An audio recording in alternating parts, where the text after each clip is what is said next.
Ինչ վերաբերում է Արարատ Միրզոյանի լավ լուրին։ Դեք շատ ակնհայտորեն պարտադիր չի նախորդին Բայրամովը կրկին այդ մասին ասեր։ Ադրբեջանը դրել է 2 հրապարակային պահանջ, մի քանիսն էլ ուղեկցվում են դրան, բայց խոսենք 2-ից։ Հիմա երբ որ Արարատ Միրզոյանը ասում է կարող է լավ լուր սպասենք, դա մի պարագայում կարող է լինել, եթե Ադրբեջանի նախապայմանները հետ կանչեր։ Ընդհակառակը։ Մենք որևէ նախանշան չենք տեսնում, որ Ադրբեջանը հետ է քաշելու։ Հետևաբար ինչ լավ լուրի մասին է խոսում։ Գուցե հայկական կողմն է զիջումների գնացել կրկին։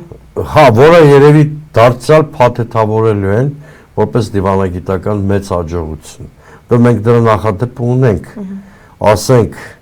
Յակոբյանի զիջումների հետևանքով փլուզում ենք Տավուշի պաշտպանական համակարգը,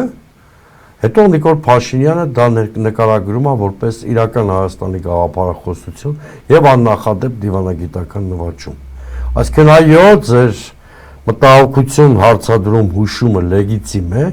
հավանաբար մենք մոտ ապագայում ականատեսը կլինենք այդ երկու նախապայմանների բավարարմանը։ Դրանք հիմա էլ հայկական կողմը ասել է, որ պատրաստ է բավարարել։ Ըստ երևույթին կամ պաշտոնական գրավոր հավաստիացում Հայաստանը կտա, կամ այլ մեխանիզմ են գտնում, որպեսզի Հայաստանը այդ երկու նախապայմաններ բավարարի։